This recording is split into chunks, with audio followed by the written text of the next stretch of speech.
Welcome to Don't Be a Meathead. Mark Thomas here with Kara Zoller. And I tell you what, big news today. We're debuting the Don't Be a Meathead tank top. Oh, Kara, you've got it on. There you go. Look at that. Amazing. I know Dr. Madison's going to be really excited to see that tank top out here in the public eye. that's right. Yeah, and Kara, clearly you're in great shape, so you can wear a tank top and not, be too self-conscious. So, It's cute. Absolutely. Get lots of it's definitely I guess a open liner, where mhm. people wear it, they're like, what's that? People always want to know. Yeah, I could imagine. Yeah, like I would have a few questions about what is "Don't Be a Meathead." So good stuff. So today, let's jump right into it. We're talking about really recovery, whether it's after a practice, after a game, after a workout. And you have outlined 10 steps. This is in a blog post that appears on the website, but we wanted to talk about it a little bit today. So tell me about this blog submission that you have up online. The topics are basically 10 steps to optimize your recovery. Okay. Okay. Well, should we go through them? Sure. Yeah. All All right. right. Are these in like any kind of chronological order and order of importance, or is just No, not really. No. I think it's just in general, all of these things matter. So it's Mhm. not like if you do one, two, three, you're doing okay. And then if you skip four, five, six, nope, they actually all matter. Okay. So So you're a nutritionist, so I'm gonna take a wild guess here. We're gonna talk about food. yes, absolutely. Because number one, prioritize your nutrition. So recovery doesn't happen, it's just after your game. You have to prioritize eating like an athlete with top fuel choices from the minute you want to perform anywhere. So, like if you decide, I want to be a soccer player, I want to be a baseball player, that's when you're saying, I need better health to sustain my athletic endeavors, because no athlete is going to be having a very long career unless they take this into consideration. They will crash and burn, they will be too inflamed, they will get injured if they don't understand that every cell in your body is made up of the food you eat. And it's got to be food, nourishing food. So I'm sure there's a wide variety of things people can choose, but give me a few examples of great recovery foods. Yeah. So anything that you can find in nature. So one of the topics, or one of the steps, is protein at every meal, right? So we've gone a lot of times through some of the protein, I think, in a prior podcast where we talk about leucine.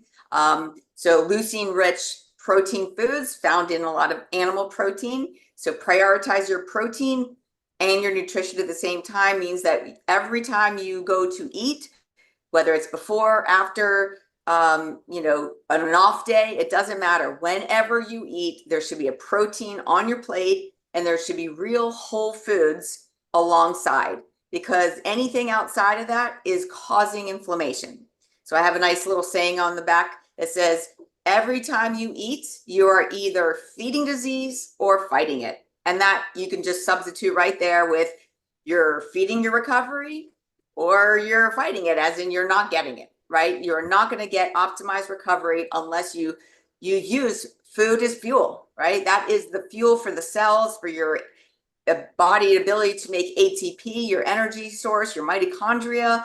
That's it. Those are the things. Like Doritos, they don't cut it. They just don't, they're going to inflame the body. They're going to make things worse. Like exercise, for example, is inflammatory, but it's a good source of inflammation because what we do after can deflame us and then make us grow stronger, faster, better. So So do you mean if my kids are on a team and each parent gets assigned to bring a snack after a game, I shouldn't bring Doritos, I shouldn't bring Cheetos, I shouldn't bring Skittles.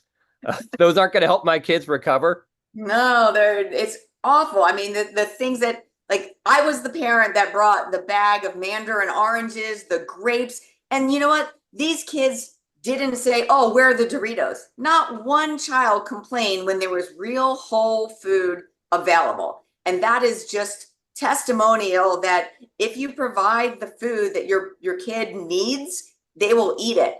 But a lot of parents were using the Costco box of variety of different, chips and things as an excuse for them to eat crappy food. That's it. It wasn't their kids begging for it. It was them offering it. And whatever you offer your children, they're looking to you as role models. And if they're like, oh, well, I guess it's okay to eat, my mom is giving it to me, right? Nope, wrong. They just don't know better, or they choose not to. Right. Okay, let's move on to the next step. Yes. All right. So that was prioritizing nutrition. That comes with that is also focus on nutrient dense carbohydrates. So carbohydrates get a bad rap. Carbs are bad, carbs are this. Well, no, people don't even realize that fruits, vegetables, and legumes, those are carbohydrates, right? But for calorie per calorie, those are the most nutrient dense sources of carbohydrates. So, you eat a bowl of broccoli, you're going to get like 10 calories, but you're going to get so many vitamins and minerals and nutrients in that one cup versus, again, back to Doritos, 1 cup of what? You're not getting anything but calories, and you're getting calories that are causing, again, more inflammation in the body. So if you can focus on nutrient dense carbohydrates along with your protein, prioritizing nutrition, you're going to have the response you want to have to whatever training that you do. That's especially important. Some of these kids are scheduled out with so many games, so many practices. They need that nutrition to turn around and be able to perform again in the next game, the next practice. Yeah. So. And multiple sports. I mean, I see kids, still like if they're doing it, let's say a musical instrument, even though that's not physical activity, that's mental activity, and your brain needs it, the nutrients. And also when they're sitting in school, they're also utilizing their brain. All of those things require the right fuel for the brain. If you give kids Skittles, there's no way that kid's going to sit, focus, study, learn. Instead, they're going to be like, I think your kid has ADD. It's like, no, it has a incomplete fuel source that's correct for the brain. That's it. Right. All right. Next on the list. So we did number 1, prioritizing nutrition, focus on nutrient dense carbs. And then 3 was include protein in every meal. So we already discussed that. So 4 is timing, right? Timing matters. So when a game is over, that's a good time to replenish, right? Your body will utilize any of those nutrient dense foods right away towards your recovery. You delay the recovery for farther and farther out, you're missing on the opportunity for your body to get the signal that says, hey, thank you for providing me the nutrition after I just worked hard for you. If you delay it, the body's just like, well, how am I supposed to perform again at a same or higher level the next time if you haven't given me something to recover with? And it's actually more important for females than it is males. Males have a bigger window, so they can go, a couple hours after their training and not have any kind of negative impact. But unlike females, especially because females in the youth, they have these hormones that are always looking for safety, right? And safety meaning like there's food available. If they've exercised and there's no food available, that puts them in a very stressed state. So that's why you'll see a lot of female athletes lose their cycle when they're either under eating or not getting enough nutrients post exercise or post training. So if guys can go maybe 2 hours, girls would be 30 minutes. 30 minutes. Oh, wow. Yeah. 30 to 60 quick. minutes for girls, more like 3 to almost 6 hours for the guys. They have a better reserve. They don't have the same like instant feedback that females have when it comes to their hormones, because our hormones are fluctuating far more, and we have more, fluctuating hormones all the time than the guys do. So we are. I never knew. Yeah. And that's why also intermittent fasting, just for like adults, which hopefully none of the, youth are doing that, is it doesn't really work that well for females. But you'll find a lot of guys go, oh, I thrive on it. Yes. Because, hunter-gatherers, right? In the old time, the guys left hungry, went out to look for food, hours and hours and hours without food. Girls, did all the, picking berries and doing all the stuff and had food available right from when they got up. Hmm. Okay, so So that's timing. What's next? let's see, we got hydration. Hydration is key because most people don't think about hydrating until it's too late, right? Your hydration status right now is effective from when you were hydrating the same time last week. So when all of a sudden people are like, oh my God, you have a game tomorrow or you have a game later this afternoon and they start pounding the liquids, way too late, way too late. So, when someone starts cramping or, getting the feelings of dehydration, which is fatigue, they'll get early, just like a 1 to 2% drop in hydration will result in a huge amount of fatigue. Hmm. And that effect cannot be remedied right then and there. Hmm. So leading up and being fully hydrated, because a lot of times during, let's say, a race or training or a game, they're not able to sit and on the sidelines just sipping water all day, right? They're out there running around and running around. There isn't even much time to hydrate. Same thing with Hmm. like, even like triathletes or things like that. If they go into that race or that sports event fully hydrated from taking care of their hydration status for the full week leading up, they'll be fine. They'll be able to handle like barely drinking at all during the actual event. Hmm. But then for recovery, they're going to start hydrating once again for the full week till the next session. And I can tell you from experience, if you wait too long and you start to cramp or you start to bonk, as Right. they Yep. say, it's too late at that point to That's start right. trying to recover because it's not going to come back. It's going to be a while. Right. And that's it, But, it takes a while for water to get into our cells. And so that's why it's so important to really be on top of your hydration all the time, right? mhm. It's not just like, oh, a week out. It's no, like you should be fully hydrated. So when you do that activity, it's not critical that we have to pound that water because number one, your kidneys aren't going to be like able to filter all that hydration and you'll just be like, having to take a break to urinate every 5 minutes because it wasn't used to that much water. So yeah, a week Yeah. before is the latest, but it should be on top of your priority list all the time, all the time. And I know like my kids will be like, they have a headache. Oh, well, how much water have you drank today, yesterday? Oh, I forgot to drink anything, Hmm. you know? And I'm like, well, like sorry, but you don't have a Tylenol deficiency. You have a water deficiency. Right, right. And we're going through this list here. People want to see it. It's online in Kara's blog, but we're talking about it right now. What's next on your list? All right. So rest and sleep. Rest and sleep. So the harder you train, the more important it is to get quality rest and sleep.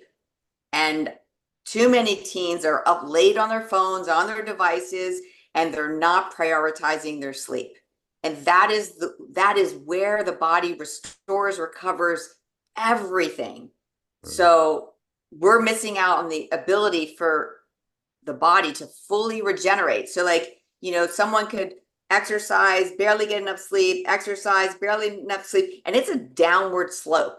At some point they will crash and burn instead of like hard exercise session, sleep really well. Now we can perform at a higher level. Great. Same thing. Train hard, recover hard. And that's where it's got to be as equal to your training, if not more. Yeah, and many of these tournaments or leagues for kids, they schedule early morning games on the weekend. So that bedtime is critical. Yeah. What's next? All right. So active and passive recovery strategies.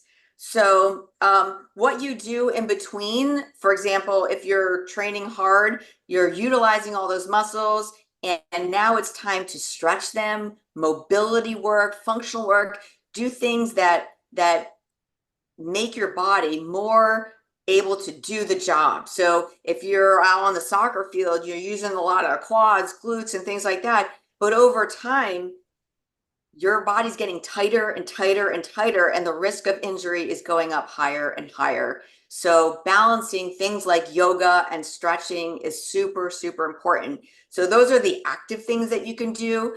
But then there's passive things like if they have access to a hyperbaric chamber or massage or acupuncture, things like that, that are more passive, whether, they're just laying there. But how many athletes, pro athletes, that get weekly, if not bi-weekly massages? Absolutely. That's how, right? That they prioritize. If they're going to perform at a high level, they've got to make sure that these things are just natural parts. Mm-hmm. Okay. What's next? All right, listen to your body, right? So if you're out there and you're not feeling well, you got to back off, right? Because safety should be first. And there's too many athletes have literally just keeled over in a game, passed out, passed away. I mean, serious consequences because they got up, maybe they weren't feeling well, maybe they had a bad night's sleep, they feel dizzy, they didn't eat much, they're not hydrated, and they push through it. That's a recipe for disaster, right? Because the last thing you want to do is push through it. And on anything under 7.5 hours of sleep, you're at I think it's 6 times the risk of getting an injury. Mm. So Wow. is it really worth it to push that one day? You can back off. You say, you know what, I'll get a sub that day. Coach, I can't do this today. I'm gonna prioritize my recovery so that I can be better next time. But you got to listen, especially like if you're coming down with something, you're more likely to extend that sickness, illness, or injury and keep you off on the sidelines for much longer than if you actually just listen to your body. Yeah, and that's a tough one because so many influences tell us to keep pushing and Yeah. that you're soft if you don't, but Right. you know, No, you got to be sensible. absolutely. And then the last one, consult with professionals, right? Mm-hmm. So, we don't expect all the parents to know all the answers. They're not schooled in this stuff. That's when it comes time to say, hey, if you have an ache and pain, maybe go see a chiropractor, maybe go see a trainer. Because if you're not, making gains and you want to be faster as a runner but you don't have any leg muscles, or you can't prioritize your nutrition because your parents aren't providing you the right foods, send your parents over to myself as a nutritionist or another person that can handle giving you ideas of what you should be eating on and off, around your training sessions or day to day. Mm-hmm. Excellent stuff, Kara. People can see the full list on your blog on don'tbeameathead.com, right? That's where they can find us. You can look for Don't Be a Meathead on social media. Anything else you want to touch on before we sign off here? No, I think they got 10 steps to work on, and that's enough. All right. You can see all 10 steps on Kara's blog. Check it out. Don'tbeameathead.com. Kara, always a pleasure talking to you. Thank And you. thanks for all that great advice. Awesome.